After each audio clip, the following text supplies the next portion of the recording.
Good morning, one and all, and a warm welcome to all. Myself, Kaushik, business executive at Manage CIA, and welcome back to the ninth webinar of the Saturday webinar series on the topic financial management during crisis. And soil is where life begins, and soil is food begins. On the occasion of World Soil Day, let us take the initiative of taking care of Mother Earth collectively. And, speaking about Center for Innovation and Agripreneurship, the Incubation Center of National Institute of Agriculture Extension Management. It is one of the leading agribusiness incubators in India. Manage CIA has incubated more than 210 startups from various focus areas of the agri and allied sectors spread across India.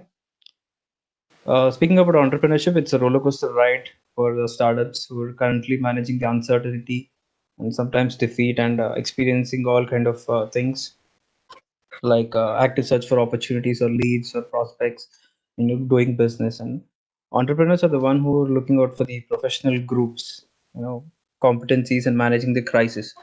So how do you manage all your finances, and what are the things which are coming into picture we shall be discussing in this particular webinar. I request Dr. Saravanan Raj, Director Agriculture Extension, National Institute of Agriculture Extension Management, and CEO of Manage CIA to give the initial remarks. Thank you.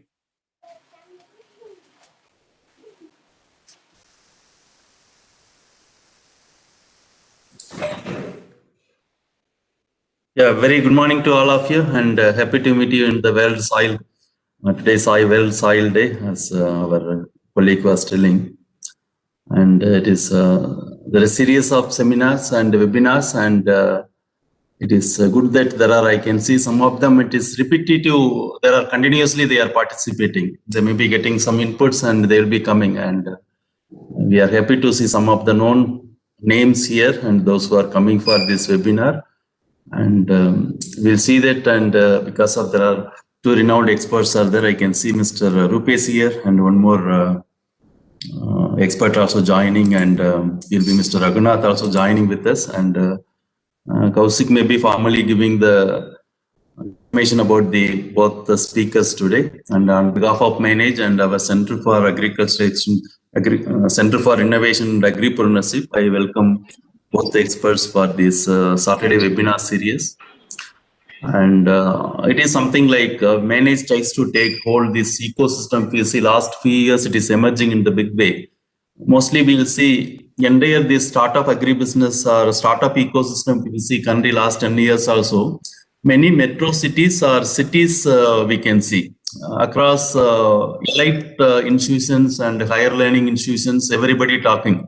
But when we talk about agri startups, we really need to take this entire movement or agri ecosystem towards the villages so that it really help the large number of farmers and other stakeholders. With that intention, we are taking this type of webinars continuously so that we can put a lot of awareness among across the country like that. And we are having a lot of renowned experts over the almost last 4 years. We are doing large number of trainings, mentoring programs. And webinar series is its new initiatives. We are like to continue because people can, those who are interested to learn, they can participate from anywhere, even it is from abroad also they can. That's why maybe 2021 we will be expanding this network. We may try to reach even our 20 partner countries. We are trying to reach across the mostly Asian and African countries also. And we like to hear from participants, those who are continuously participating from last 5-6 webinars. Always you can give the feedback, and we will welcome feedback. And also some of them, if really they want to know about little more about agribusiness, agri startups, you can write to us. Always you can give email.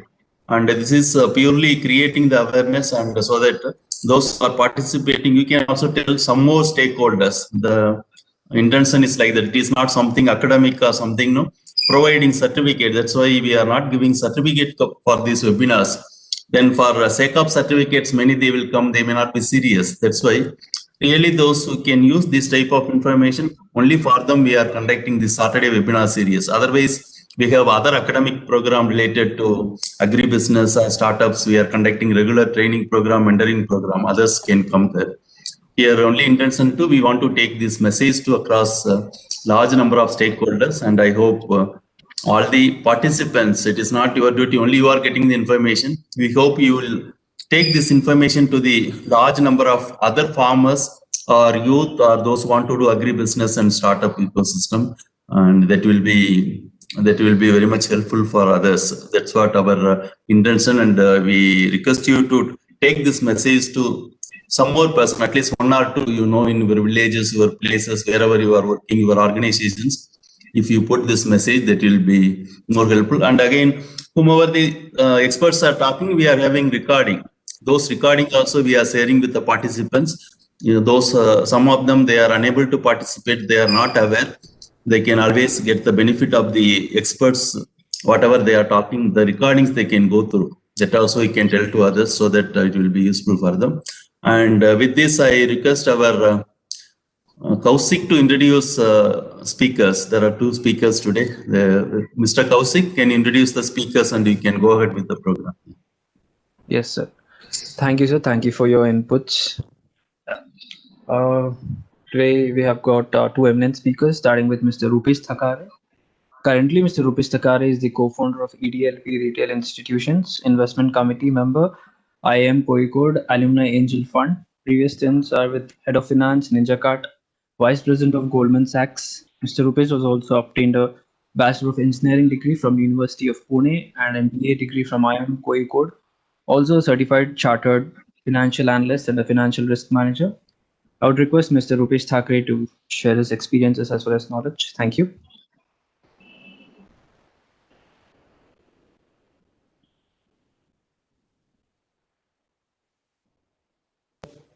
Sorry. All right. Hello. Good morning, everyone. Um, for the next 20, 25 minutes, what I would like to, comment about, or, what I would like to, um, talk about is there are three main points. The flow is gonna be first of all, we'll touch upon how is the crisis impacting the startups. Uh, I will try and take a slightly different take.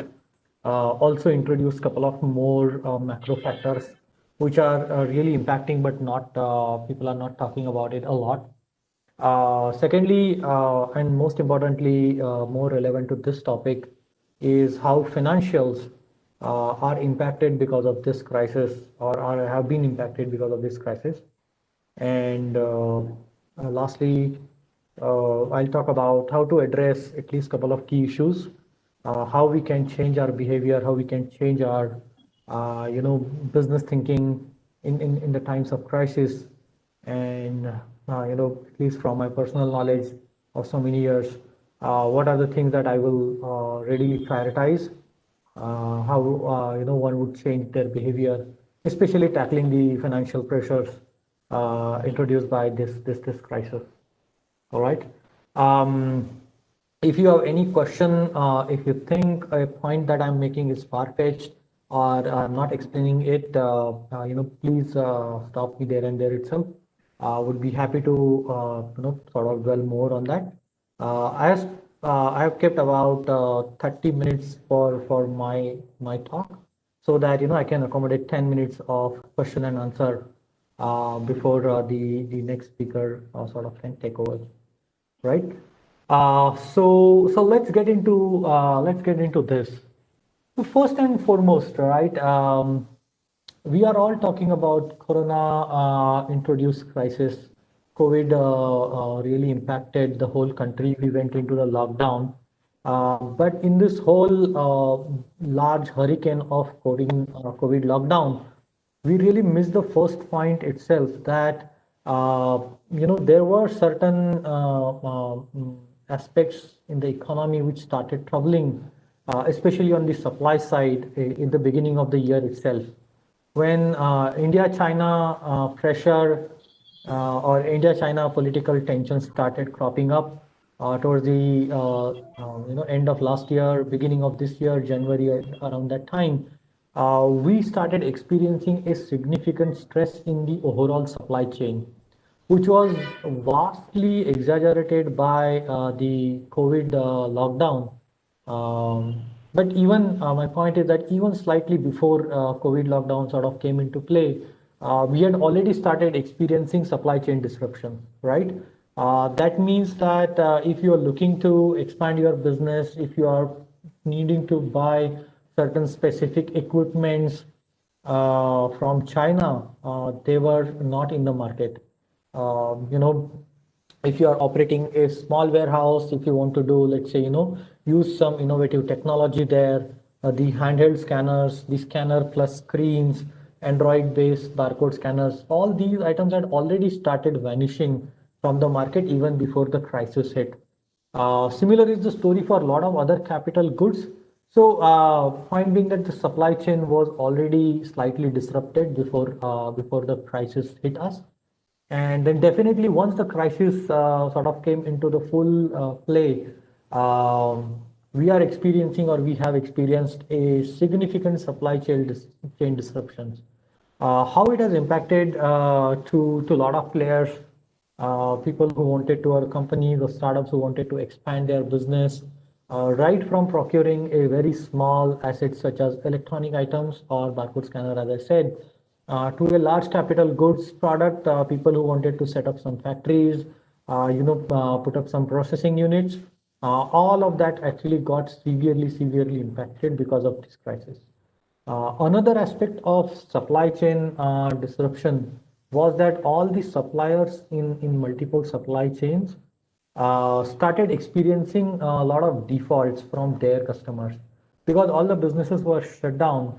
The flow of payments also really halted through the supply chain, and you may have experienced it for your company, or you may experience it in future.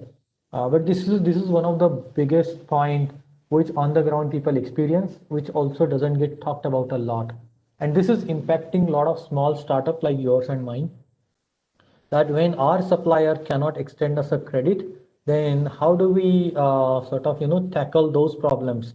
Because if we want to be in business, we will continue to offer the similar credits to our customers, or then we will have to face the prospect of dropping a significant portion of our customer base, just as to maintain proper working capital. And I will get into those problems also in detail in a while. Second important sort of point was business development. Business development was vastly impacted because of this crisis. What is really happening on the ground is that for we are not into the software business, right? Like people like you and me are on a very real on ground business. Our business gets developed when we go out, talk to our customers, get them on board, then we start interacting. Because of this crisis, the face-to-face meetings became almost a non-existent, and that is seriously impacting the overall business development, right? As against few other businesses which are completely 100% online, their customer acquisition can be done online. For us, we have to innovate on that front. How do you get more and more customers into your portfolio, into your business, without really interacting with them on a face-to-face basis? Um, Third most important point was, since most of us are connected to agri space, and which was deemed as essential during the crisis. So that was one good point, that we could operate our businesses, our startups. But the flip side of it was that because of this intermittent lockdown, the demand became extremely unpredictable. For for a small startup like even ours, we experienced 10 times the demand in the week when the lockdown was announced, because there was a lot of panic purchase from the end consumer. And whereas in the weeks after that, when the lockdown was in full-fledged, the demand almost dropped to zero, right? So the already choppy demand in our businesses became extremely unpredictable at those times, during those times. And that is becoming another challenge, for our business. especially for our financials. Um, Last, but one of the most important point also became the workforce management, right? We have, on-ground businesses. We do employ a lot of people. Because of Corona lockdown, people could not come to our workplaces. People could not come or go to customers to do their business. So whether it was sales force, whether it was operations guys, whether it was warehouse guys, none of them actually could really sort of work in the full-fledged manner that they would have liked to be. All those things sort of introduced a lot of pressure. Um, all these things has introduced a lot of stress in the business side. And we need to be sort of ready to tackle all those to tackle all these important topics. um, Getting into my second point is how these things are impacting the financials. First thing first, uh, the the stress that the overall supply chain is experiencing. I would like to go in more detail about that. So what is really happening on the ground is that most of the players, most of the suppliers or distributors in the supply chain, they have two important jobs. One is, of course, to supply the products, and second is to extend the credit. So they really keep the market going, right? They really keep this whole cash cycles going in the business. When the lockdown was announced, and this is actually coming from a lot of distributors that we speak to on ground, a lot of suppliers that we speak to on ground, is that since their customers' business were shut down because of lockdown, their customers simply stop paying to these suppliers. Typically, in a regular business, cycle, everything works very fine. Customers, whenever they stop paying, suppliers stop supplying, customers' business goes to zero, and with that sort of pressure on the business, the suppliers tend to experience less and less defaults, or less number of customers choose not to pay to the supplier, right? In a normal business. Lockdown was definitely not a normal time at all. What this sort of resulted in was that 100% customers were pretty much, had shut down their businesses, were waiting for governments to open up their line of business. Um, that means that they really did not need any new supplies, and when they did not need any new supply, they really chose not to pay during those times, which meant that the common distributor, the suppliers, their balance sheets got stretched significantly. Lot of their cash, lot of their money was stuck in the market. That means that anybody who was ready to do business in the lockdown times, especially people like you and me, who were deemed as essential businesses, we couldn't find any credit in the market. Um, and that would simply mean that you have to finance all those supplies, not via your sales, which is usually the case, but via your own equity. And that definitely put a significant amount of pressure on the lot of startups, especially they're working in terms of their working capital management. The second point, because of supply disruption, what happened is that if you want to service your customers well, you want to offer them a regular, uninterruptible service as much as possible. That would mean that you would be keeping higher inventory at your end because there was no assurity of the supply the next day or the next day or the day after that, right? Um, so because of businesses opted to keep more or the larger inventory, that also put a significant amount of pressure on the working capital investments that are required in the business. And because of reducing number of creditor days, because of increasing number of inventory days, because of a very choppy demand, we actually saw that there was a significant pressure in terms of balance sheet management on the startups, on the small companies like yours and mine. So that definitely, impacted the financials. The second one was that, a lot of startups, a lot of companies have experienced, are already experiencing, is workforce management.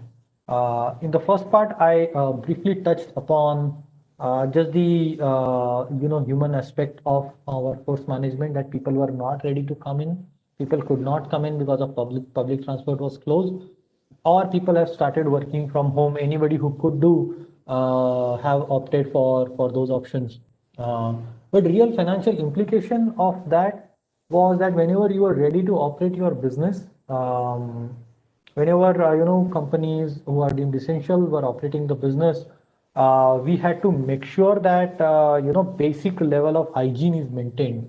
And even though in a normal times we maintain the business, basic level of hygiene, the definition of basic level of hygiene actually became more and more stringent. Whether it is about,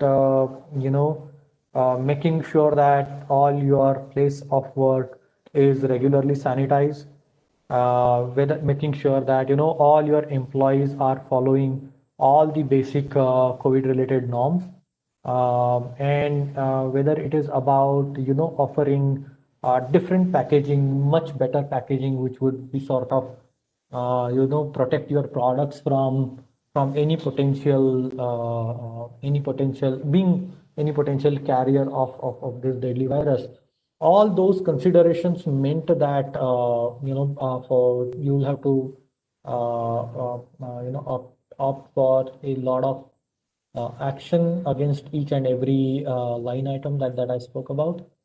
And each and every line item here uh, indeed increase the cost on the P&L side for the company. Just these are small things, appear very, very small, but when you are doing at a company level, at a large scale, either you are changing the packaging of your product to make it more to make it safer, whether you are offering regular sanitization for your employees, for your warehouse, for your work of operations.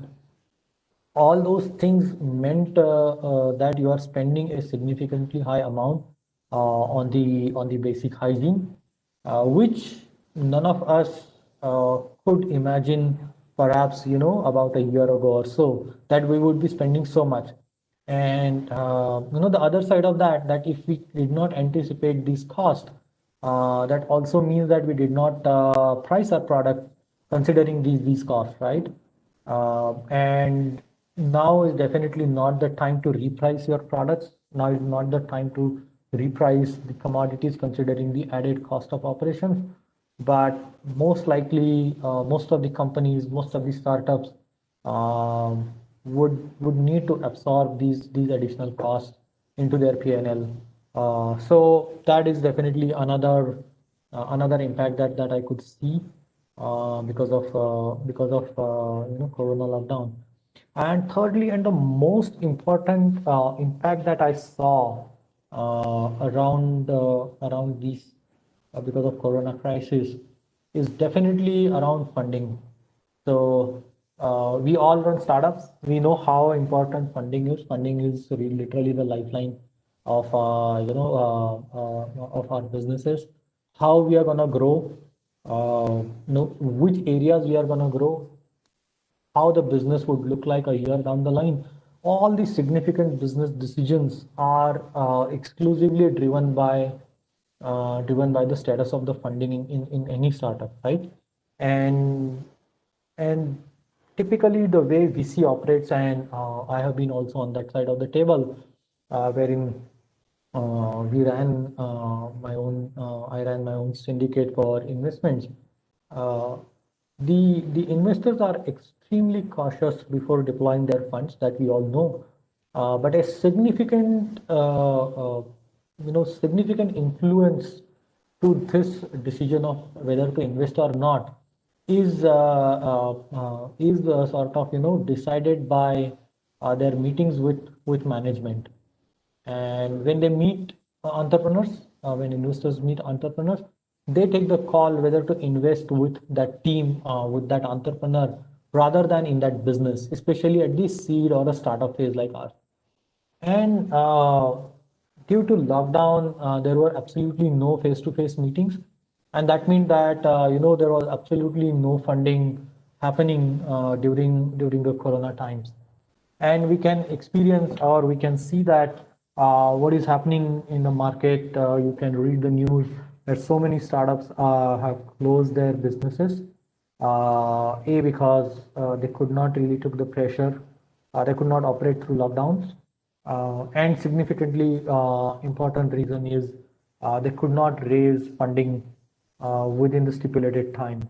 And then that is that has sort of created another significant amount of stress in the overall system, right? So having talked about what are the problems that companies are facing on the business side, how the financials are impacted because of all these 3 points. I would like to touch upon uh, um, how some of the startups which have sailed through this crisis, which are still sailing through this crisis, have managed, what kind of strategies that they have deployed, especially around the financials stuff.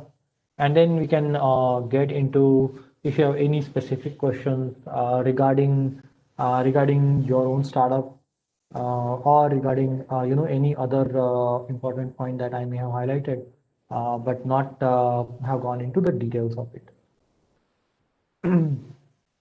So, how to address these points that I brought about. So first thing first is working capital management, right? So usually it is very early for startups to explore any kind of financing apart from the equity financing, for anything that you are doing in the business, right? If you have a startup, you are right now only developing your products, just simply implementing your ideas.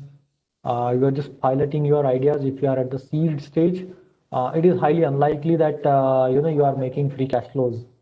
It is highly unlikely that you are making profits.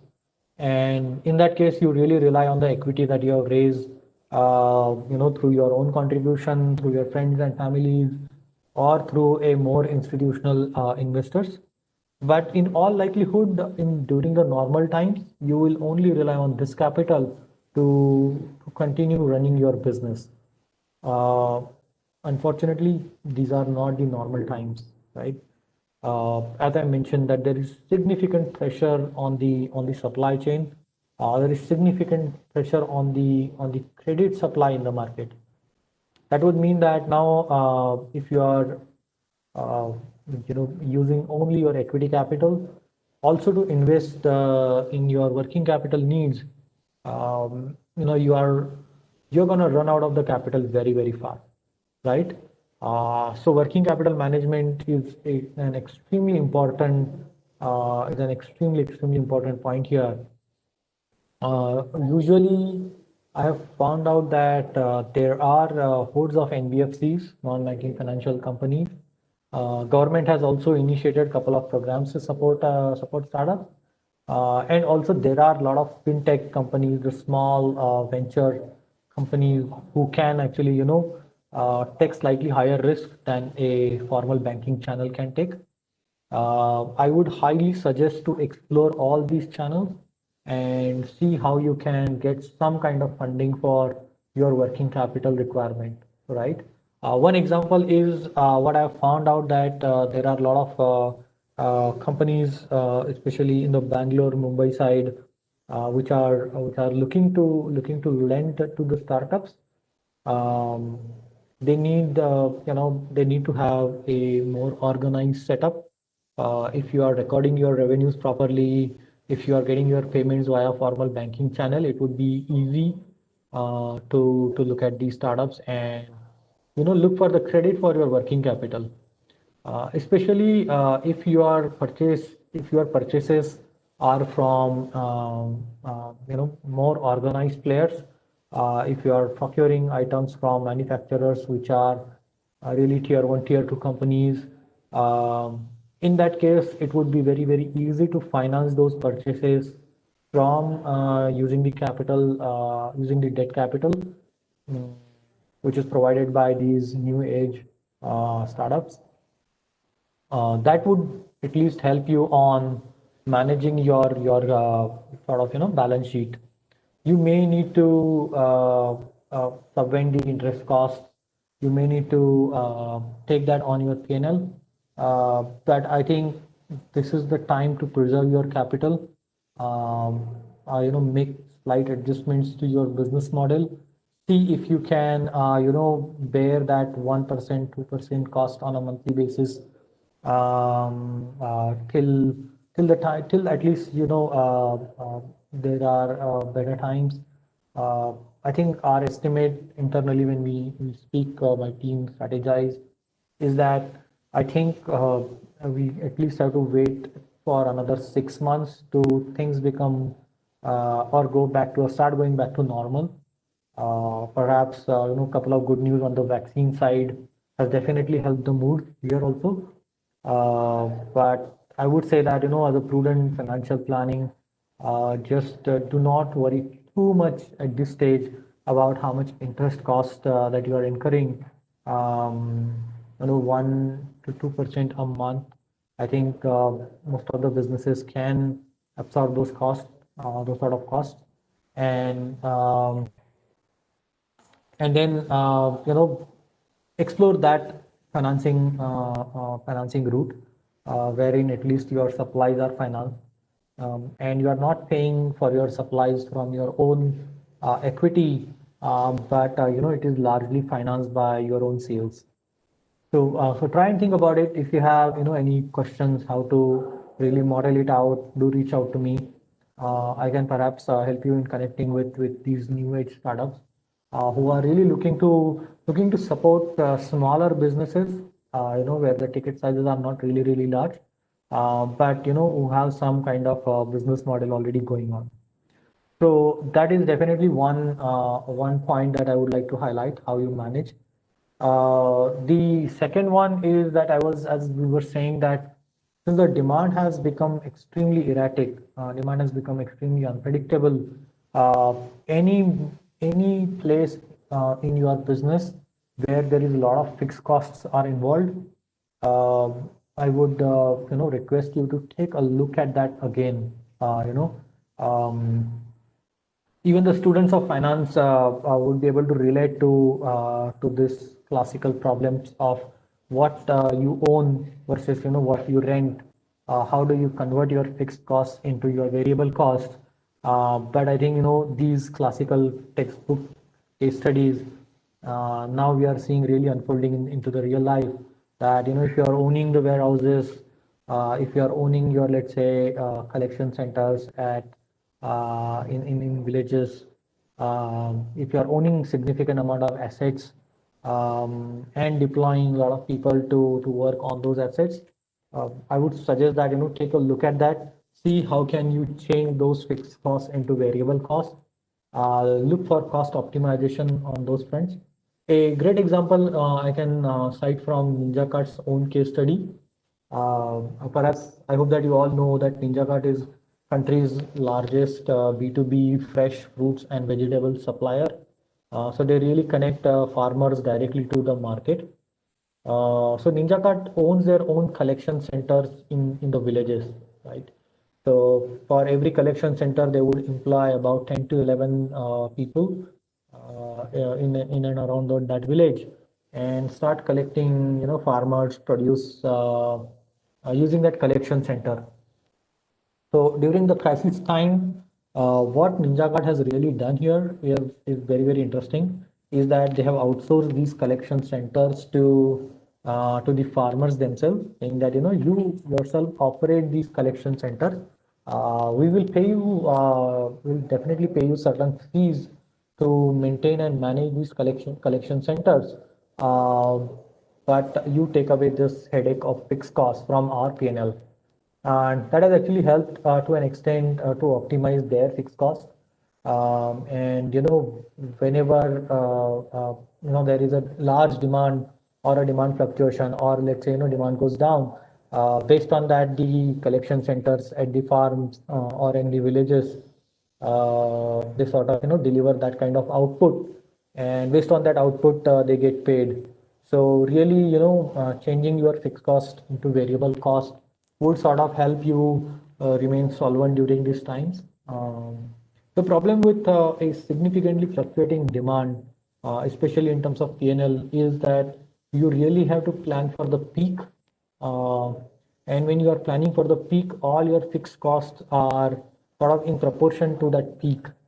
Whereas, when that fluctuation is really, really large, then your fixed cost actually, keeps on increasing. And that really is something that you should be aware about. Um, so I think that was very interesting how sort of we sort of got through during those practice time, especially making your fixed cost into variable cost. Uh, Lastly, would also ask you to take a look at what are your sales strategies. Um, as an entrepreneur, we really like to grow our business very, very fast. No doubt about it. But one thing that I found out that investing too much in getting those sales, in expanding your business, is definitely not going to help at these times. And there are a couple of reasons for that. Um, One is, in the normal time, we do a lot of promotions, we do a lot of customer acquisition activities to attract more and more customers. We offer heavy incentives to the customers to come on board, to join our business, to start purchasing from us, to join the platform, to download the app, whatever our business may be. Uh, Again, these are not the normal times. Um, First and foremost, actually, the demand itself is very, very erratic. So you never know that the customer is coming on board. Is it because of your marketing activity, or is it because all other business are shut down and you are the only viable option? And when the normal time resumes, then what are the chances of that customer sort of staying onto your platform? Um, Secondly, again, going back, the demand is erratic. Demand may be absolute zero for your product, for your platform, for your application in these times. So irrespective of how much money that you're spending in and around marketing, it is not going to help you establish, whether your business is doing well, or whether your business is doing bad, uh, because you don't really have any data to compare it with against your marketing spend, or against your any promotional spend. Another key point here is that we typically, why we expand our business very, very fast is to show that, to show to the world, to show to the investors that, we can expand very fast. We have ability to onboard many customers, and our business is poised for next phase, right? However, in the times that are like these, all the data that we have generated, all the customers that we have acquired, may get questioned. In fact, it will get questioned that, do you even know what is the exact reason these customers came on board? For example, I run my own grocery startup. It's a B2B startup. I supply to a lot of kirana shop. In the month of March, as I was saying that, a couple of weeks I did 10x the sales, right? That data always gets questioned, and it should get questioned because, it was panic buying from customers end. So if I had done, a lot of promotional activities during those times, I would not know whether the promotion was successful or it was just customer panic buying, which sort of helped my sales, right? So go slow on that. I would recommend. Of course, your business is much better than any third party. But I would still say that, whatever you are thinking, that if you are showing that, you have grown 10x or 3x or 2x in this year, I think all those parameters, all that data will get questioned. If you are growing organically, that is great. What I'm suggesting is that don't spend money behind getting those incremental sales, right? Now are the times not to waste or spend a lot of money. It's better you have money in your bank account, um, so that you get through this crisis without facing solvency issues. Um, Next is around the workforce management. Interestingly, the remote workplace or the remote working has presented us with great many opportunities. Also, at the, it presents a lot of challenges, but it also presents a lot of opportunities. And that is something which we found very, very interesting, that as and when we got accustomed to employees working from home, we understood how we manage those employees well, how we extract output from people who are staying at home, how we really make them efficient. Once we figured that problem out, then it presented a great opportunity for us to hire from anywhere in the country, and that really helps, right? Because the kind of employees that you may need may not be present in your areas. For people like us who are operating from Bangalore, these employees, this human capital, these human resources are sometimes very, very expensive. So what I found, the best way is to look at tier two towns, and for any role which can be executed efficiently working from home, for all those roles, for all those profiles, we have started looking across the country, started hiring people across the country, onboarding them completely remotely, and making they are already making valuable additions in the business.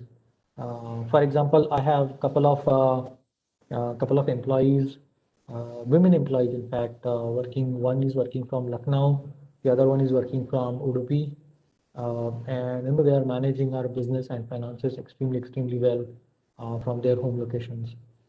This also presents, to my sort of, one agenda that I always pushed very hard is, make sure that your workforce is diverse.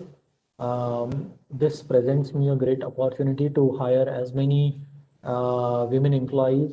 Uh, Previously, in the normal times, I would needed to solve a lot of their problems about their commute, about their timings, about ensuring women employees safety and security. How do I get them to do the data analysis job at the warehouses which are outside the city?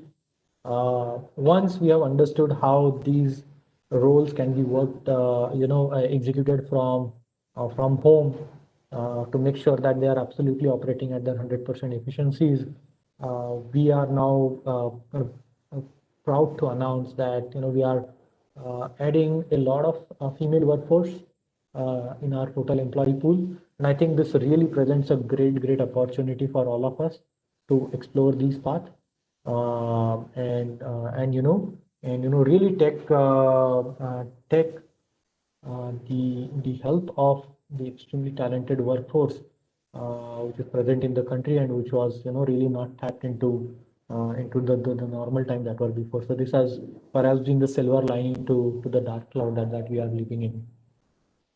Lastly, and the most important point that I would like to talk about and would like to sort of help you and advise you on is, what about the fundings? As I mentioned that VC funding, if you have already raised your VC funding, then hunker down, spend as little capital as possible without impacting your business. But if you are looking to raise funds, as I said that it was very difficult in the last 6 8 months, because mainly because the VCs or institutions couldn't evaluate management without meeting them face to face. I think there are certain changes that I'm definitely observing in the whole VC world, that VCs are now ready to at least write some checks without meeting people face to face. but that comes at a at a cost of time. And just to advise you on that, I would suggest um, that engage with venture capital funds as early as possible. Don't wait for a milestone. Don't wait that I will reach this level of customers, or I will reach to this level of farmer acquisition, and then only I will go and talk to VCs, or I will reach to this level of revenues, or this level of application downloads, and whatever your key business parameter that you track. I would strongly suggest that don't wait for those milestones to reach.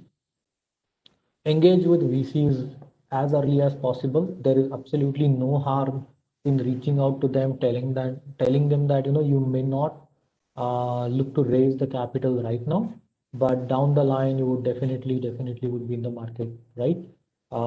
It is definitely it helps to reach out them early. Ask them what they would like to see exactly in your business, what kind of parameters, what kind of metrics they would like to see. See if that makes business sense to you. If it makes business sense, then start tracking those parameters, those metrics very closely. The deep engagement, the long-term engagement will also help the VCs to take positive calls, right? As I was saying that,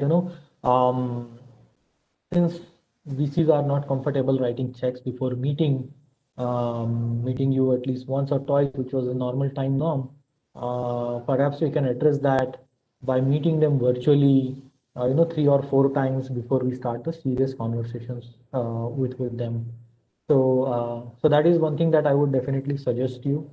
Reach out to your connections, even though you don't need capital for, let's say, next 6 months. It's a great idea to start right now. Reach out to the capital market guys. See what they would like to see, and start tracking those metrics. Start those engagements as early as possible. Um, what I have also found out that in the new normal, it is easier to talk to these VCs. Because they are most of the time sitting at their home, so they have relatively less wasted time in terms of traveling. So clearly now they can meet lot many people. Plus, I've also seen the certain keenness from the VC to meet as many people on a virtual channel as possible before sort of making their decisions about investments. So make use of this new normal. Now you also don't need to really travel from, let's say, Bangalore to Delhi to meet a VC, or let's say Udupi to Bangalore, or Hyderabad to Delhi, or Hyderabad to Mumbai. Simply a meeting is only 1 hour spent in your day, and I would strongly encourage you to start tapping your network, asking for these connects, explaining your business models to the venture capitalists at this stage itself. So I think those were the points that I wanted to sort of bring about. How the times have been tough, no doubt. We have survived these times till now. I'm sure we will sail through this storm. As I briefly hinted upon that, if the vaccines are already available or very close to availability in Western Europe and North American markets, I think India, even though we are an emerging country, technologically we are also fairly advanced, and we have very strong institutions. So I hope that we will also start getting the vaccines in the market in 2 or 3 months. So call it February, March. And in the past we had done great work on vaccinations. We have eradicated polio, so we do have a very strong vaccination program. So I don't expect a lot of trouble in terms of logistics. So I expect that by June we would definitely arrest this pandemic, and perhaps more and more businesses would open up by then. But till then, we have to hunker down and sail through this storm. All right. So those were the points. Thank you so much for listening to me patiently. If you have any questions, I'm happy to answer. You can, I think, put it on the chat or with moderator. Yes, thank you, Mr. Rupesh, for a powerful session. Growth is a factor which each and every business is looking out for. And yeah, regarding COVID, we are all in this together, and we shall sail and we'll get through this together. And we shall go to the next speaker. Before that, I just want to let you know that question and I mean Q&A session, we should keep it in the last. And Sure. yeah, thank you. And talking about the next speaker, Mr. Raghunath Akasan, a financial consultant and varied businesses, always tries to create multiple and optimal finance options for businesses, enjoys working with emerging businesses and closing deals in debt, equity, and M&A sphere. Areas of expertise, banking, finance, and investment banking at reputed institutions. Again, specialties, private equity, mergers and acquisitions. I request Mr. Raghunath Akasam to start his session. Thank you.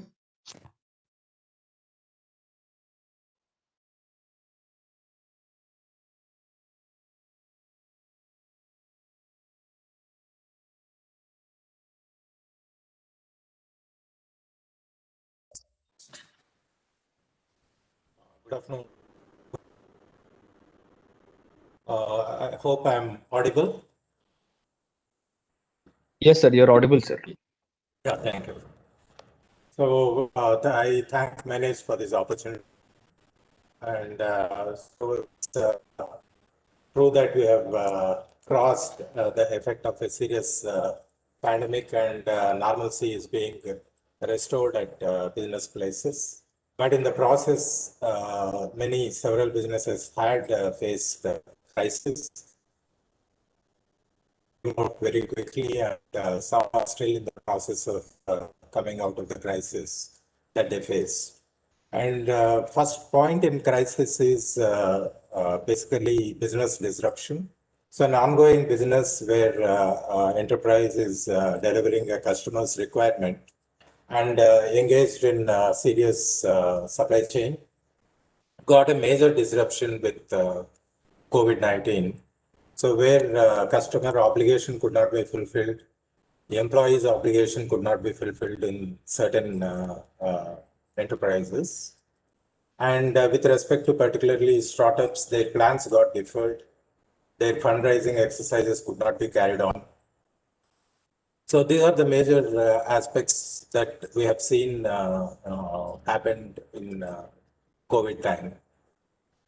But there was also an opportunity that COVID time, if you really look at certain opportunities, every enterprise could relook at their own business. Every individual entrepreneur could relook at his plans and found new ways of doing things and also understood how to handle this crisis. Though we are today feeling that COVID is a major crisis, last 3 decades I have been advising businesses.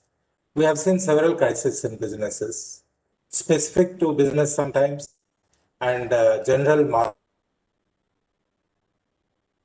impacting entire businesses sometimes.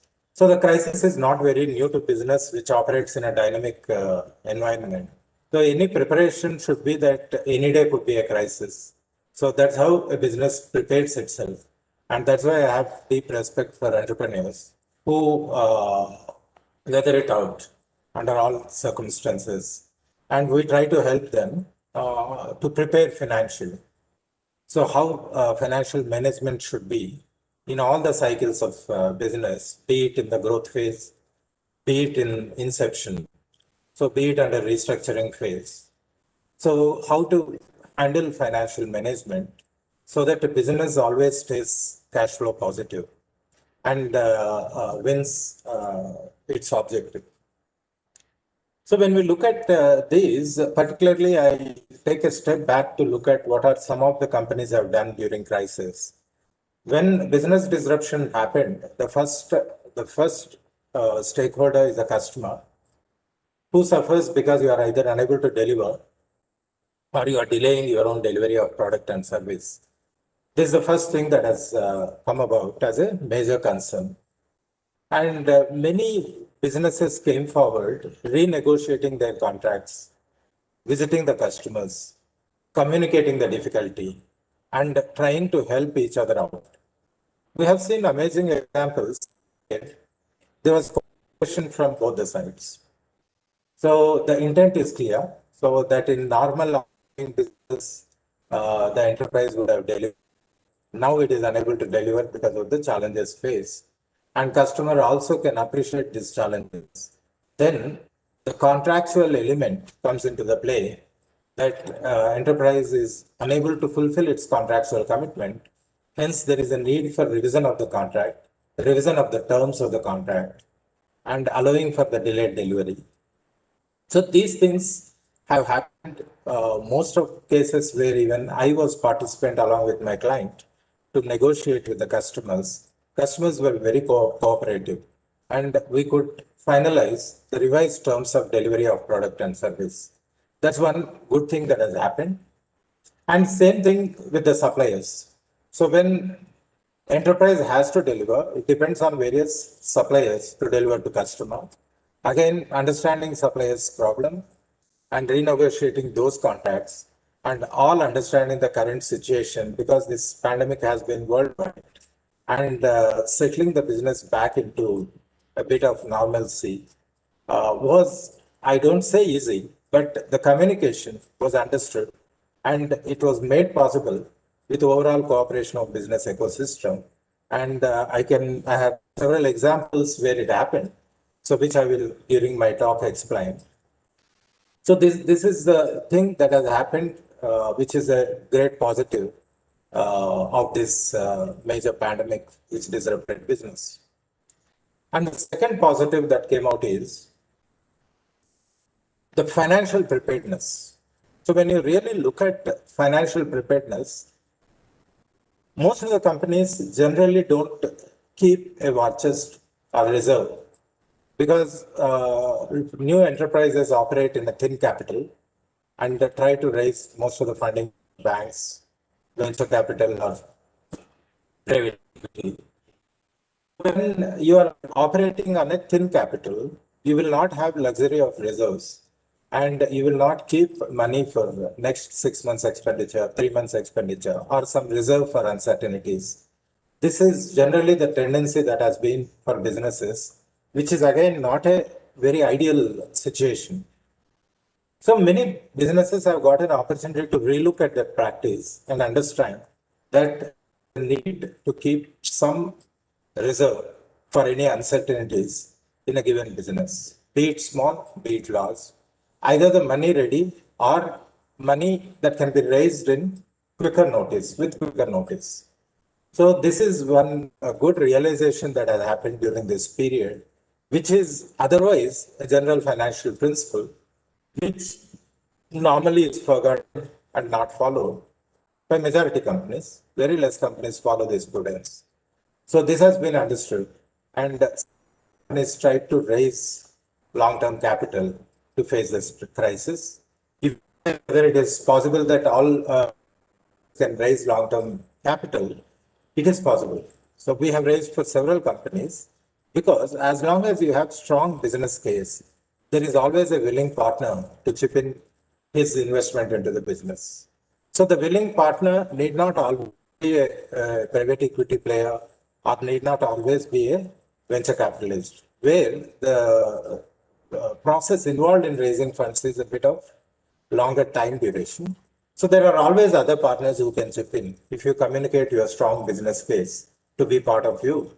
And it is the terms at which you negotiate that is important, not valuation.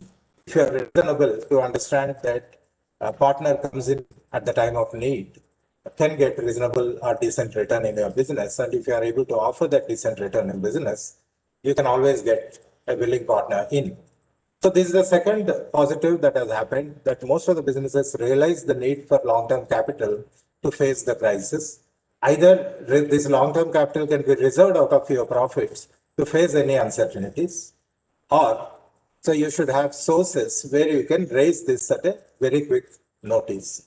So this preparedness has helped many companies in this period. And coming to third positive, doing everything on your own or doing by collaboration. So most of the time, any enterprise thinks that if I want to do a particular thing, yes, I want to set up my own facility. So always necessary that you set up facility, you can lease someone's facility, or you can collaborate.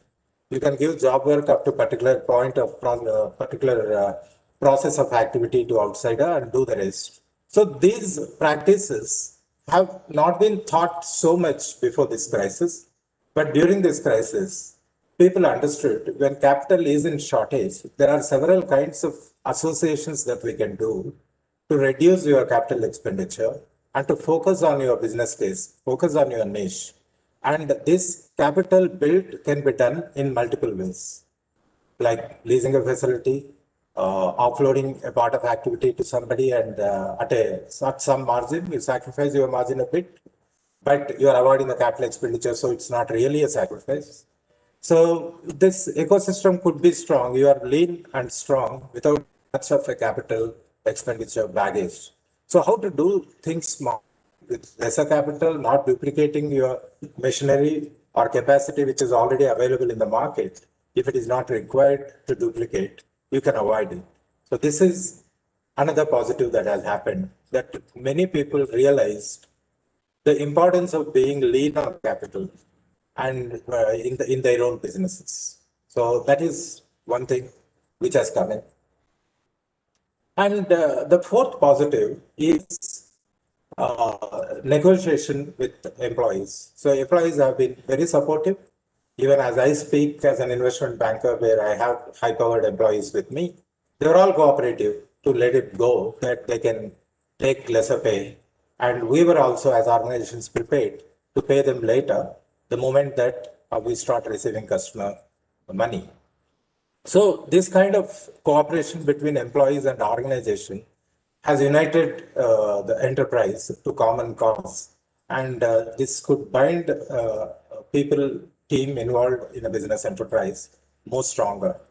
So this is the positive. So why I'm saying these positives is that these positives are positives even otherwise without crisis, but these have come to the fore during the crisis because the value of these positives has been clearly seen during crisis by each player. So that's the reason that I'm discussing these positives, which are general financial or prudence principles of doing business, as a major points today. That if some companies which bounce back quickly are the companies, or some companies which are not affected much, are the companies which have been following these principles over a period. So, leaving these, and another last positive I would stress is the the variable cost reduction that each company has adopted. So sometimes we feel this is only the best way of doing things, and this cost is a must. But in crisis, you look at what's the cost that can be optimized. Each cost to be optimized and unnecessary costs to be reduced in a business. So companies have adopted, again. It is foolish not to spend, which will give you result in business. So I'm not saying that you should avoid variable expenditure, variable cost. So which is essential. But you can always optimize. You can always look at whether you can do the same thing at a lesser price. So the sourcing strengths have really come out, and sourcing strength has increased, where the same element you can source at half the price, that's if you put extra energy. So this is a kind of sourcing advantages that every company derived, and most of the companies, my clients were surprised that they used to spend for a particular line item more amount than what they are spending today, after realizing that they can economize, after realizing that they can reduce those costs. So looking at each cost objectively and looking whether this cost is worth for the business or not. So this has the another positive that has come in. So when I look back, so maybe last 3-4 months we have been working actively and our clients have been working actively. And now I'm honestly telling you that last 3 to 4 months we've been working very, very hard in the sense that all my time is taken by meetings by my clients and been working like I worked never before in my career. Reason I'm telling this point is to tell that post COVID, there are a lot of plans that businesses are implementing. And there are a lot of ideas that they are coming up. And I'm seeing a new wave of entrepreneurship that has come up post COVID, which is a fresh energy, fresh thought, and on a sound principles. So seeing this, I understood that crisis has only strengthened us, but not weakened us. Because I identify myself mostly with entrepreneurs because right from the time that I passed my CA and CMA and started my financial consultancy, so every day I meet two, three entrepreneurs, listen to news stories, and try to guide them, advise them, do a financial closure, raise private equity, write an agreement for venture capital raise, and sell the business or buy a business. So I'm involved in mergers and acquisitions. So when I see admirable strength of a promoter, and I'm again admired after this crisis that entrepreneur can never be put down, and he is more strong than the crisis that he faces. Now, coming to certain principles of finance that we let go and forget, and how to do this financial management in crisis. I always say that it is cash to cash. It's the cash to cash cycle that is pretty important in business, be it a small enterprise or large enterprise. The principle is same. So how quick you are the moment that you offer your product or service to be paid against product or service. So this during crisis or without crisis, the shortened time is very important to stay. The moment you make your product and service and offer to customer, not only the cost of production is there, even your margin is there on that. Your profit is there, inbuilt in it. And once it is built to your customer, if you are recovering that money quickly, you are deploying again the cost of production, that the money that you have spent for cost of production and also the profit again back into the business quickly. That's what makes you do a more cycles in business, more working cycles in business. This is one aspiration, that your turnover of your working capital is more, then you end up doing more. Then the second thing is your cash flow discipline is more. That is, your risk of recoverability comes down the moment. So you collect quickly. If you are not collecting quickly, you are lax for any reason. So the same money to be collected will get in prone area of being able to collect. So whether you will collect or not collect, it gets delayed nature of it. So how quickly to collect is important, and how to reduce this cash to cash cycle and stay as an organization cash flow positive is very important financial management skill during crisis. It is more relevant. So when you look at this cash to cash cycle, so you can, one way of meeting your cash requirement is your creditor. So you are also depending on a supplier. So you bargain some credit from him, and you take your raw material, you pay your employees, and you produce your goods, or you render a service using your manpower and deliver to the client, and then give a payment term. So payment milestones could be, if it is a service delivery, it could be a milestone payment. It's a product delivery, it is against the delivery. If it is a project execution, again, it is based on the certification. So most of the time, I see many organizations not focusing post-delivery on the immediate need to recover that money. And I will say that a lot of thinking has to go in that direction. And before recovery, if you are choosing right customers, so particularly choosing right customers is very important. If you are choosing right customers with certain financial strength to pay you, if that diligence part is done, the second thing is using the ecosystem to ensure that you get your money back either from your customer or by a financial intermediary who gives that money to you quickly. And he collects from your customer later. So this is what we call is factoring. So there are a lot of factoring agencies which come into play if your customer is better customer. So you can convert your receivable into cash by getting into factoring, or by offering discount to your customer in crisis if you want quicker collection. If you want quicker collection and outstanding, if you're offering a discount, immediately he pays this money. ways and means of ensuring that your cash put into the working capital system is back to you at a quicker pace and reduces your risk of non-collection and ensures that the profit is plowed back into operations quickly. So this is one fundamental. And looking at the next fundamental is the capital expenditure. So when you incur this capital expenditure, so doing away with unnecessary capital expenditure being one. So doing away with unnecessary capital expenditure is one. And also looking at that your capital expenditure optimization, we call it, is from various sources. So you can't just say that a machinery is available at this cost. You have to negotiate to ensure that your machinery is bought at a right price.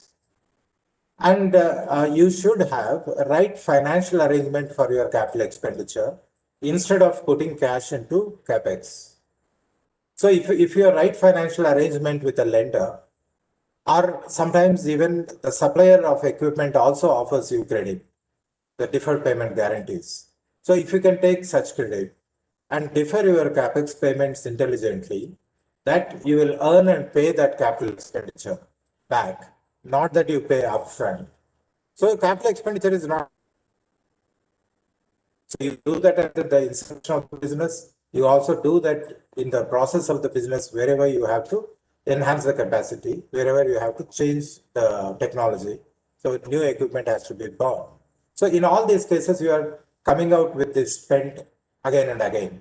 But mostly when you have, again, a strong business case and a willing customer, you should ensure to do a financial arrangement in such a way that you pay out of your profits, out of exploitation of that particular capital machinery, but not upfront. So look at. And a lot of options of buying and leasing come into the play. It's not necessary that always you should buy an equipment or buy an office space. So you can always lease. So that case also, what is the advantage of leasing is that you are conserving your investment in the business and you are being again lean on capital. And staying lean on capital will make you accumulate few reserves for any rainy day. And when you look at, there are several financial, so any financial consultant you can advise you on how to raise this money against capital expenditure smartly without much cost of capital. So then coming to operational expenditure. So most of the times when you look at, I say profit is the key in a business. When I say time and again that when you have a strong business case, I am meaning that you have either a product or service which has relevance in market and which can be sold at a margin, which is reasonable margin, which will work out, which will offer decent return on your investment. I say this as a case. And whenever you all start businesses, probably you will look at a strong business case without which you don't start the business. So you will start business or choose a business only when you feel that your return in that particular business is higher than the return by other alternate means. Hence, you are feel justified to start this business. But after starting the business, ensuring that that margin is realized year on year is very important principle. So if it is challenged for any reason, there could be a reason that you are not getting an anticipated margin from the business. So you need to really relook at your offering. So whether you can get better price realization. Another thing you can do is you can always look at the cost of your offering, whether you can economize your offering further by reducing your spend. So these two are very essential to ensure that your margin is there. Whatever business case is there, you have established strongly. And the moment that you sell your product or service, you will realize that percentage of the margin which you anticipate to get it, which in your view is a decent return on your investment. And not to have any dilution of that margin. You need to constantly, as a going concern, look at your budgets, your real achievements, month on month, order on order, depending on the unit that you operate. So the unit economics should never be disadvantages to you during the course of the business. Once you feel that unit economics is affecting you negatively, you have to really relook and attend it on an urgent basis, because that is a deterioration in business keeps happening. And at one point, you recognize after 2-3 years that you have not been earning decent margin on your own product, which is anticipated. You have accumulated significant amount of inefficiency in the business, and that would have affected your cash flow of the business. So this is the first thing we say, that constantly check your business case, constantly check your EBITDA margins, whether you are getting your EBITDA margins rightly or not from the business. Any deviation, attend it quickly. And this is what helps you in crisis too, that in crisis, if this is being affected somewhere, you will also do same adjustment in your pricing, same adjustment in level of operations if required. That if you feel in crisis you can't get the same margin, you may reduce in that crisis time a level of operations rather than continuing the same level of operation and start bleeding and being cash flow negative. And suppose say that becomes advantageous to you in crisis, that you are able to smartly keep up the margin or enhance the margin, then you can scale up during crisis. So it is not always right that during crisis you don't expand. So in fact, 4 days back, I have my own customer with me, my client, who is in the spa business, and you will be surprised that spa business, we all feel this will definitely come into trouble with COVID, where social distancing is necessary. In the same spa business, he has expanded from May onwards. So only months he was hit is March and April. And he has expanded from May onwards. And he has done greatly from May to now. And all his numbers I was seeing on his application, that what's the top line that is done and what is the bottom line that is done. There could be one reason that his competitor folded up in the process of COVID. Some of the market share he took. But believe me, he was the quickest one to announce about 25 steps to be taken that they have taken to arrest any distancing issues in spa. And they have got great response, and he could protect the business. So sometimes you also expand in opportunity. So it is not that everybody gets a negative opportunity at that time. There will be a positive opportunities which you would like to encash and grow and expand. It is possible. So if you see that that kind of opportunity is there, when you are looking at your margins constantly, you will also convince a banker, and even he got a bank assistance at that point of time of 1.5 crore to expand based on his credit card receivables. Why I'm telling this example to you is to say that the crisis is, yes, hit some parts. There is opportunity in crisis too. So that's how enterprise is and entrepreneur is. Entrepreneur sees opportunity everywhere. He sees a possibility and he encashes. That's what an entrepreneur's spirit. And we should have a constant margin review, opportunity review of the market to be vigilant to protect our margins. The once you have that cash flow strength, rest is you are the better payer in your crisis time because you have cash. Hence, employees flock to you. So getting manpower is not a problem to you, and you can negotiate better with your supplies because you are doing cash down. Your cash collection is good. Your supplies you negotiate at a better price. So these are some of the financial elements. I say that anything that you operate in business, finance is very, very essential element. And why I say finance is very essential element is anything you need to attend right from inception of the business till exit from the business, whatever attendance you do for the business has a financial element associated with it. There is a finance decision associated with that. So hence, running business financially is more important than running business operationally, technically. So if you are not doing that, so you are getting into certain uncertainties or risks, which you later regret. So in this process, always look at alternate income streams too. So when crisis hits you, so are there income streams? The business need not always be different income streams. there could be different income streams that you can get in at the time of crisis because something else is wanted at that point of time. So in fact, I have been instrumental in advising a client 2 months back. His main activity depends on government spend. Now, government spend has substantially reduced last 8 months on that sector where he is focusing because they're not a priority for the government and they're not releasing budgets in that segment. Then I understood what is his strength. Though he stuck to one business format there, I told him that if I dissect his business strength, his strength is to implement a project in a given line of activity. If the given line of activity, and is quite decent at it, he has been doing 20 years at it. In a given activity, he is not getting budgets released. Now, entire his team, entire his comes into risk because of that. Then a diversification where his current strengths match the diversified area.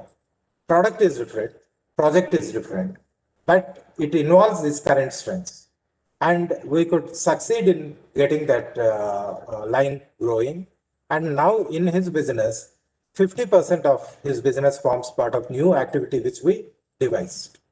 So thereby, the risk which has been involved in doing the earlier part of the business. So this I call is even your business model you can check, even your segment you can check, because you have that strength of delivery.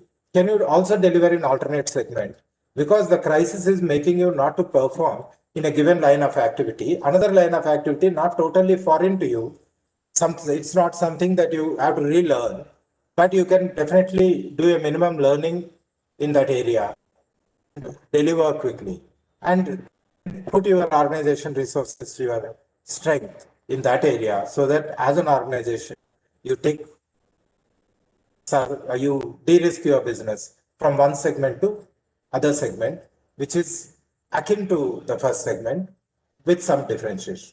So these are some of the possibilities which I say exist, and in crisis we should look at, and in good times we call it a business strategy. In crisis time it becomes an emergency. In good times also it is necessary because most of the time whatever you are operating, any lines which are easier adaptable lines for you, you can build those lines of business. So that you will have a risk mitigation within the organization, that alternate product lines or alternate income streams will make your business or organization robust from cash flow perspective and market perspective. And another important point in financial management is again collaborative approach. Why I say collaborative approach in financial management is not balance. So I have been helping few companies into education, and I have seen that they are trying to sell their products, online education products or whatever, in this time, COVID time, and they are finding difficult to reach customer through advertisements. So reach customers due to regular marketing methods. What I have been instrumental in bringing certain collaborations to them, that the other collaborative parties have reached to the segment of market, and they would take up this marketing there. And you need not go by regular ad spend kind of a market. So have a collaborative revenue sharing where someone else does this marketing for you, because it is very natural for them to meet those customers in selling their respective products. So these kind of collaborations we have brought in for that tech companies, which are pretty useful, that you are using collaboration in the place of upfront market spend. Upfront market spend, you are spending out of your cash upfront in anticipation of future revenues, but collaborative. So both the organizations are working with their respective strengths. Nobody is spending outside, but sharing the revenues, which are likely out of the success of the market penetration. So in this, you are avoiding the cash. Both entities are avoiding cash and using the, and collaboration is the mode to do that. And believe me, there are hundreds kinds of collaborations that can be done in 2-3 businesses. So if you look at one business to another, it's possible. If there's a strong business case, there is a margin. It's not necessary I should get an entire margin, but I can forego some cost and some margin. But I can do more. Somebody else can get margin and income at cost. So he does more. For a competitive effort, all have to think. So entrepreneurs have more responsibility to think. So it's not that the tested ways of business over period that you have to do. So you idea to do Mr. that, Raghunath, and your you voice have is market, breaking. then you can expect. Sorry for the interruption. You can turn off your video so Oh, that the sorry. voice will be audible. Thank you.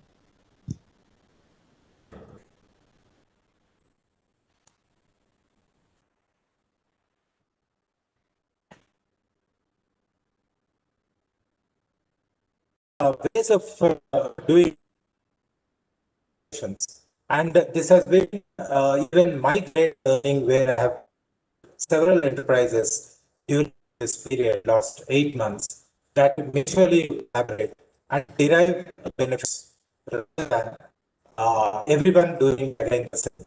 So this even in the business plan for my startup, while you start, you can even do this. That you can see where collaboration can reduce some of your anticipated costs. So that so all players need not go and buy market data. All players need not go and spend lakhs of rupees in market. One can have a market intelligence. One can have a product intelligence. Both collaborate, and you are going to hit the market. You are not reinventing the wheel, and your time to market will be less with this kind of collaborations. Your investment requirement would be less in this kind of collaborations. Collaborations make great sense during crisis, helping.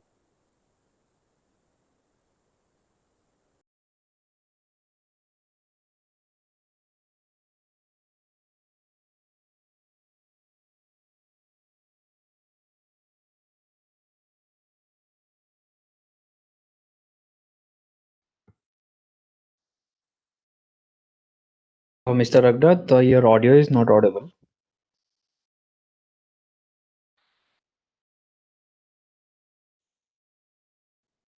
The business transaction and nature of each business. In such case, finance is boring and you can get any finance book talking about finance. But the beauty of finance is that when you interpret it to business, and the best guy to interpret it to business is the entrepreneur himself. So we all aid in the ecosystem, entrepreneur in the ecosystem. So we all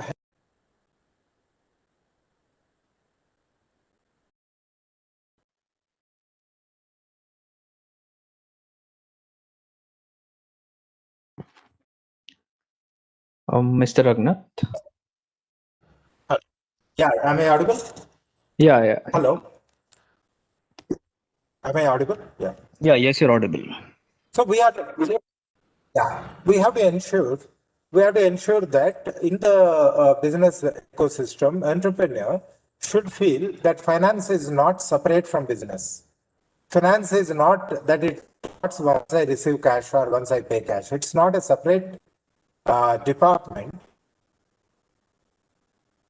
It's involved in every decision that a businessman takes. That what is the finance option I am using while taking this decision? What is the financial impact of what I am doing this decision? Can I save my cash? Can I improve my margin? So these are the fundamental questions which every entrepreneur has to look at. Sometimes I discount venture capital and private equity understanding of entrepreneurs because these are one events. These are events. These are not day-to-day events. If I have to raise venture capital while starting a business, I do one round of raising venture capital. That's it. Now, venture capital partner that comes in with you is an investor anticipating high return out of your business. He is not somebody who will assist you day to day in raising further fund. So they do funds with the rounds. They do rounds of funding. So here, though he has a product of funding, to better use it, your business plan should be well-rounded. Your business plan should be well-rounded that the moment that you close venture capital funding, you will also get the reasonable cushion to carry on the business till next fundraising, and you will not suffer in the process. That adequate cushion, whether you have or not, you have to really ensure while making the business plan. Venture capital investment can make one intervention. After that, he can't make very frequent interventions. The same way, even private equity. So it's a process to raise these kind of funds. It's a process of 6 months, 8 months, and for the investor also, it's a game of rejection. Not that to fund one case, they may reject 100 cases and choose. So every entrepreneur may not get eligible to be able to get this kind of funding. But if you have strong business case, even these people are not necessary. You get funding by other means. So what are those other means you should look at? And you should constantly be having a trusted banker by your side who can chip in this kind of seasonality or crisis. If you have a banker, you have not borrowed the entire thing that he can give you. Keep some room reserved with banker that on any given day, if I want a few lakhs more, my banker can lend me. That is the kind of ecosystem that an entrepreneur should have, so that in crisis they can do in a no time, because they already have goodwill on you and they have appetite to fund you further. But if you take maximum that banker can give you, leverage your balance sheet completely, then you are exhausting your lending, your opportunity of borrowing completely. We should not do that. We should keep certain headroom so that we can always borrow. So that's the money which you can access very easily during crisis. Even in COVID, a lot of companies got funding from banks as a percentage of their regular loan very quickly with least documentation. So, but some people, some companies not having right track record could not get it because they have borrowed heavily and banker is already having some complaint on the client, but his hands were tied to help the client. So how we keep this partner ecosystem of funders for our business is also depending on entrepreneur, and he should always rationalize capital. He should keep the value of the capital as important, and he should always have some war chest to meet any crisis. And for that, today there are a lot of, if you think that the need is for an entrepreneur of venture capital, it is not right. It is the need of venture capital to find a good business. It is the need of a banker to find a good business. It's the need of private equity player to get his return, anticipated return, which is very high return expectation. He needs good business. It is not otherwise. So, and sometimes they are not having proper risk appetite even to fund all kinds of businesses, all nature of businesses. So nobody is doing charity in this world.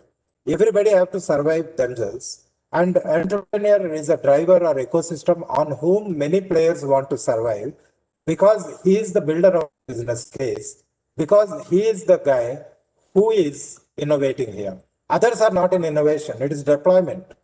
So entrepreneur here is an innovator who sees market need, who comes out with a product or service, who introduces this. So if he is financially smart, if his financial management is very, very prudent, he never fails. And the entire financial ecosystem has to respect and follow him in the process. So these are some of the fundamental principles of financial management during crisis, which I stepped upon. I can get into product level, but this session is not meant for that. I can get into each product level of how each financial product operates and how you can effectively manage finances. But I can only say that on a strong business case where you have margin, where you have a good customer, choosing good customer if you are doing, and there is never you will find any issue with raising finance. Most of the enterprises fail not because they are unable to raise finance, because of few mistakes which are committed, like not collecting your cash to cash cycle disruption because of laxity in collecting from the customer, selection of wrong customer who without diligence, whether he is able to pay or not, right at the time of supply or delivery of service, if you know, you will better not do business with him rather than choosing to do business with him and suffer later. So mostly these kind of mistakes happen. And yes, in crisis, unforeseen situation happen like COVID. You don't know what hits you. You don't know whether your supply side is hit. You don't know whether your delivery side is hit. You don't know whether your employees are hit, and you don't know whether your employees are all insured, or you want to get into a lot of medical bills that you have to pay as an organization to support your employees morally. You don't know from which quarter you are hit. But most of the time, even these quarters can be insulated with right contracts, right agreements, right anticipation. It is not only COVID that which is a crisis. A major earthquake could be a crisis. So in a given region. So and major economic depression is a bigger crisis. So there are a lot of crisis situations which we will face going forward. Not that this is very unique and you will never face crisis. So hence, a business standing on strong fundamentals will always win. Even look at business contracts. Force major contract was something which nobody visited in businesses. Though we all sign force major contract, we never pay much attention to that while signing a contract, thinking that the event will not happen. Hence, post-COVID, when we looked at force major contracts of many companies, we were surprised that while entering, not much thought has gone into. Most of the force major clauses have not anticipated the recourse, what else to do, has not been anticipated if force major event occurs. What are the liabilities of each partners in a given contract is not well defined, because including lawyers who drafted the clause, nobody took that very seriously. But so the same thing like car insurance, and when flooding happened, so now insurance clauses are careful in covering flooding. So these are some of the things which say that the prudence is not reference to any particular crisis. On any day, business prudence is required. On any day, financial prudence is required. Crisis only makes you understand more about the fundamentals of not following this.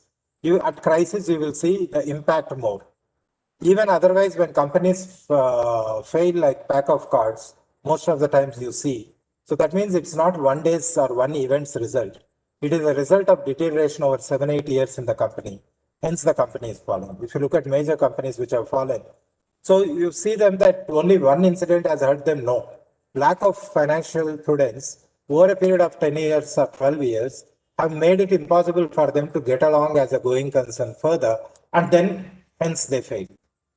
They may give different reason. Even I, as the financial consultant to banks and investors, may give some different reason than the real reason. But that's not true. The truth is that you are missing the essence of financial principles day to day.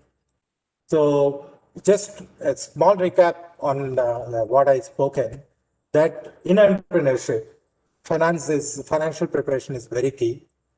Right from the startup stage, inception stage of the business, how you do your first round of finance closure, and how you are prepared even in your first round for any anticipated non-fulfillment of your own plan in the market, if there is a delay, whether you have a reserve or war chest. Two, in growth phase, how to handle finance. In market correction phase, how to handle finance. All this is very, very essential for an entrepreneur, and it's a continuous journey, and which keeps you in any crisis very, very faithful, and or you will come out with less wounds and recover fast and have a great run going forward. So for that reason, I say pay attention to that. And there's a lot of players like me, consultants, who can help you doing this. And thank you. Thank you for this opportunity. And any questions I will be able to take along with Rupesh. Yes, sir. As every crisis provides us a trigger for thinking differently, startups and entrepreneurs should examine their own practices to improve their businesses. And each and every investment is earmarked to a specific goal. So, and that was an interesting and productive session from Mr. Raghunath Takasam. And thank you, sir, for sharing the fundamentals of financial management. I request Dr. Sarunan Raj share his experiences regarding the webinar.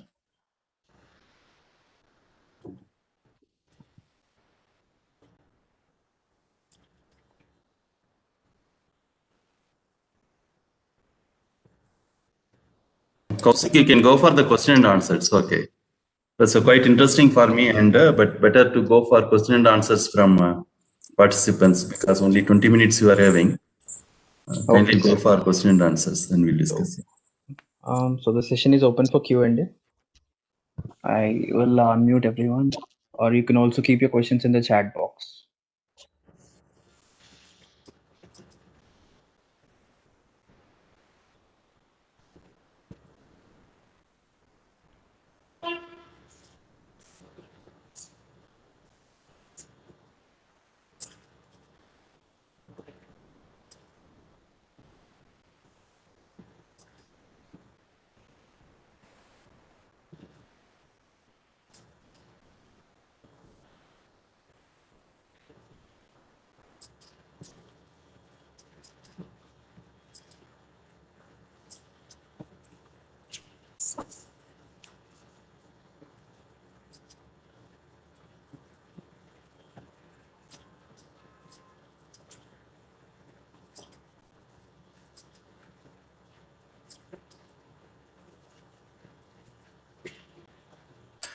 There is no questions or what? Kaushik, you check any chat box or any others? Yes, sir. In the chat box, no questions, sir. I request all this audience just to make questions in chat box, or also can speak out over here. Thank you.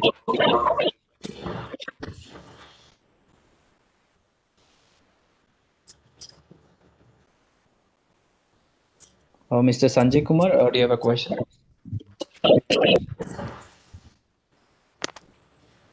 Hello, sir. I myself Sanjay Kumar Pandey. I want to know during COVID, there is any loan interest without interest any loan we can found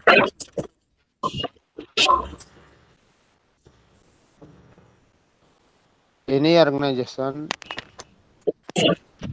without interest.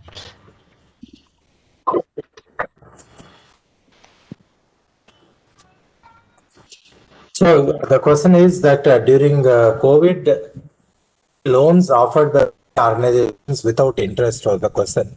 And to my knowledge, no, sir. Okay, sir.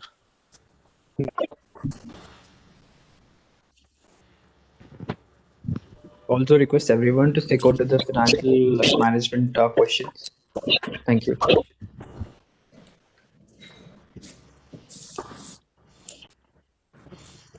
Sir, this is Sagar from Manage team. I would like to ask one small question. So generally, now a couple of softwares are coming up. Can you suggest few tools which can become handy for startups or entrepreneurs to manage their financials apart from the advisory that can be hired from the like individual person or the agency?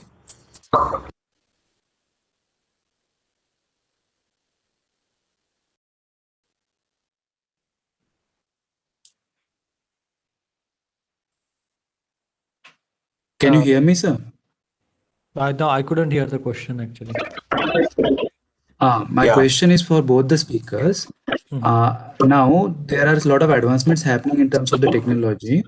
So for startups and the entrepreneurs, are there any tools available which can be specifically taken, like some sort of software tools which can become handy for the startups to use it in their day-to-day operations, which can guide them or which can help them facilitate to do their functions, besides hiring certain financial experts? Rupesh, I toss it to you. Not much into technology. Yeah, sure. Just simply the old, proven traditional ways of maintaining your books of accounts uh, is a great way. Uh, the advancement that are happening on the software side helps you in maintaining those books very easily. So I can suggest a couple of names to the moderator here, depending on the requirement, which sort of mimics the functionality of Tally, but are way easier to use.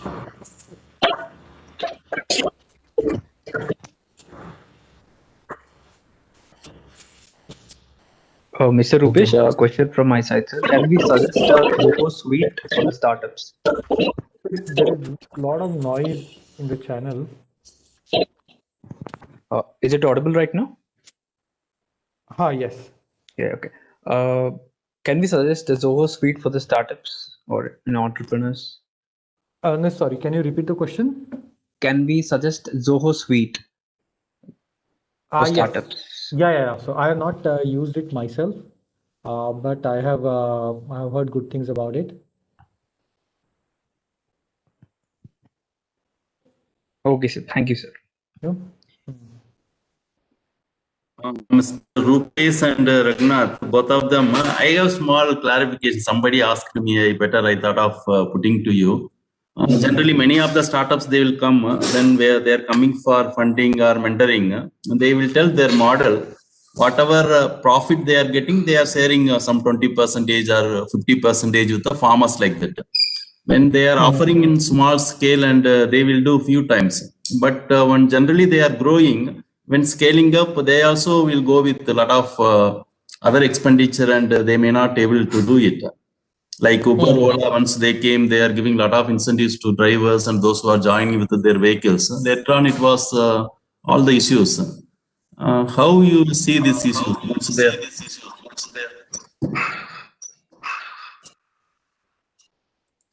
So, Hello.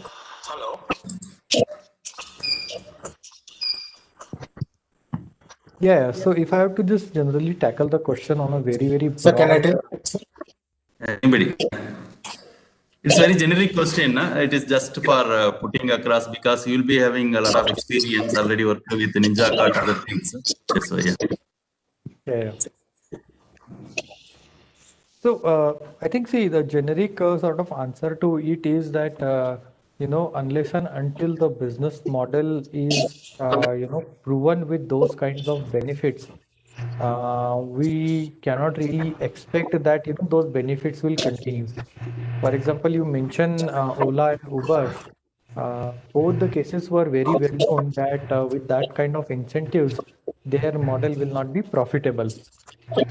Whereas there are, a lot of good startups started by Indian entrepreneurs who will say that, the benefits that we are sharing is coming out of the efficiencies that we are generating. For example, in Ninja Cards case, what Ninja Cards is saying is that because we are directly connecting farmers to the market, we tend to get much larger margins on a normal level, and we share a part of those normalized margins with farmers. So we offer them better prices.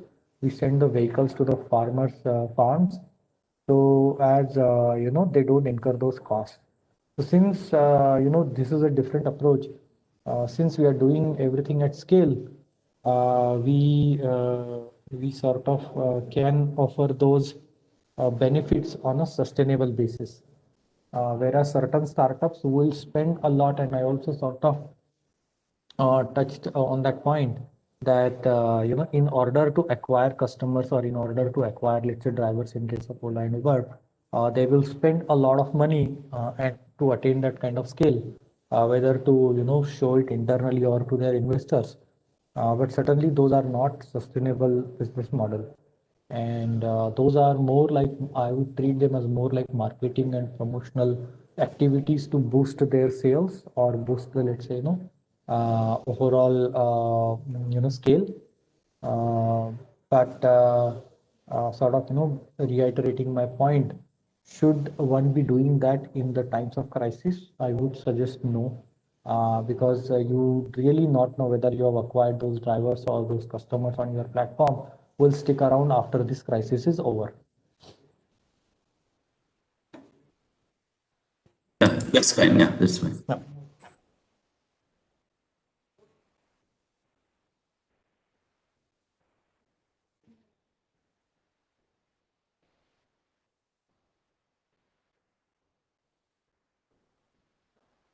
One of the question asked by the audience is crowdsourcing a comfortable platform for the startups or is it a risky one?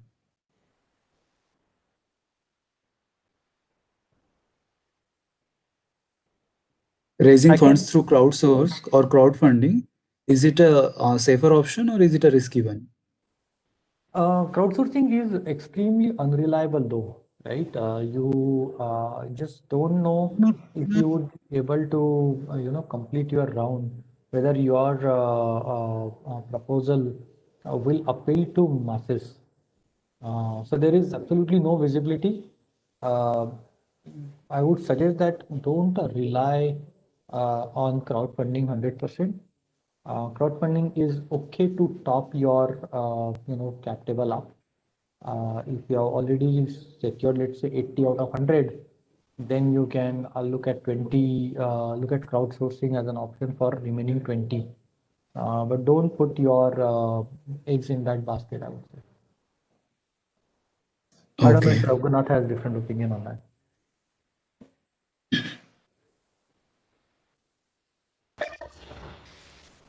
Yeah, in fact, when you say crowdsourcing, it's having multiple people investing into your business. So what I mean to say is that as long as the number of people investing in a given business are more, it requires a different governance. So I suggest that kind of investment will be helpful in a mature state, not in the initial stage of business. So I won't say it's a very superior form of raising fund.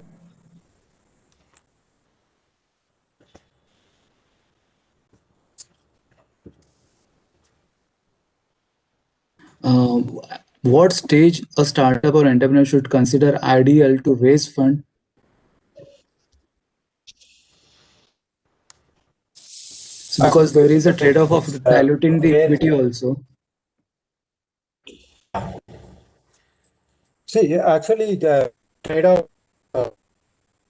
look at any startup can raise fund when the business case is clear between the provider of the fund and between entrepreneur. So that means if you are able to communicate your business case confidently and the other party has reasonable sense of understanding and believing at that format. Now, this differs from stage to stage and company to company. So it's very difficult to say universally than like this that if I am, let us say, want to be partner or I want to be lending to your business, I should be very confident that my money lent goes to defined use and offers defined return in a given time. So when most of the businesses, it is very difficult to communicate this because it's a new idea. It is very difficult to establish and communicate. A never tried idea, it is difficult to communicate. So then there is a requirement of a pilot scale or some effort in the direction, what is called traction now. When you ask most of the venture capital funds, they say, no, no, we invest at some traction. So that traction, if you are able to show, then multiple funding options come to the fore. It could be HNI equity, it could be your venture capital. So it could even be bank funding if bank has a clarity that yes, this plan will work.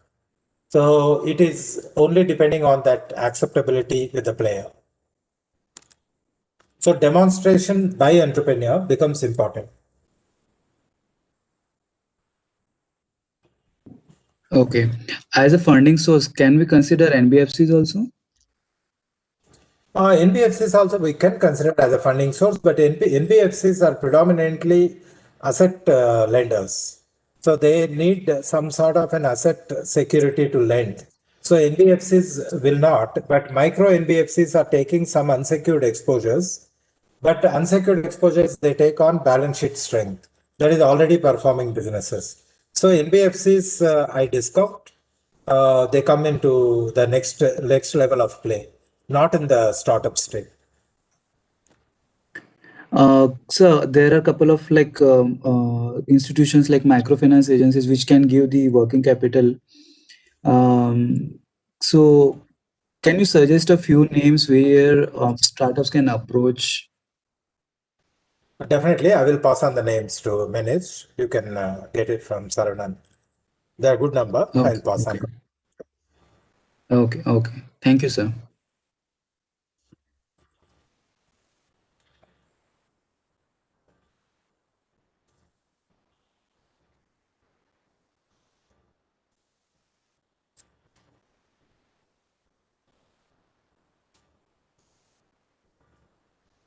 As there aren't much question in chat box also. So Kaushik, we may proceed for conclusion now.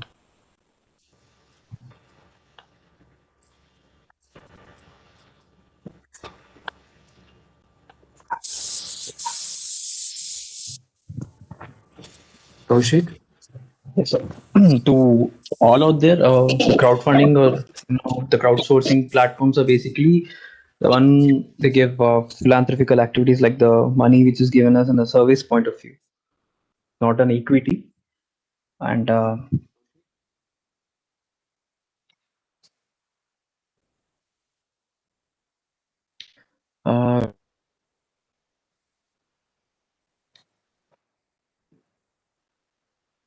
Kaushik, your voice is breaking, Kaushik.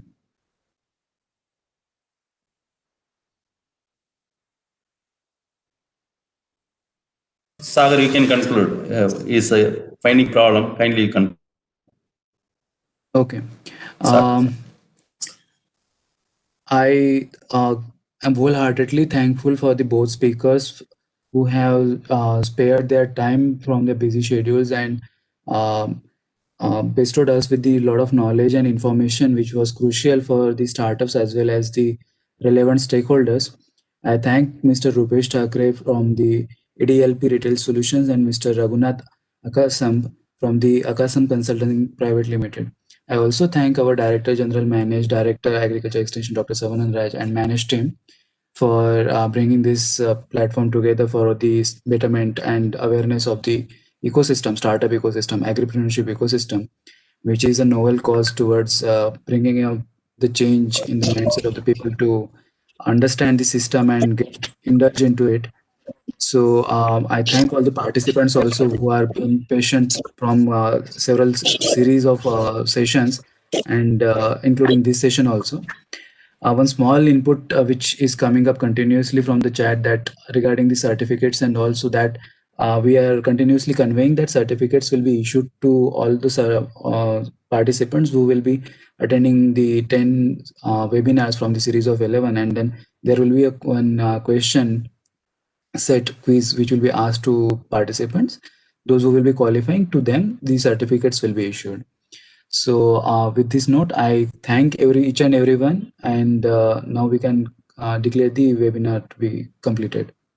We will meet on the next Saturday with Thank the you. topic on food tech startups. So they will be sharing about their journey, and as well as they will share the what future prospects are coming up in the food tech sector.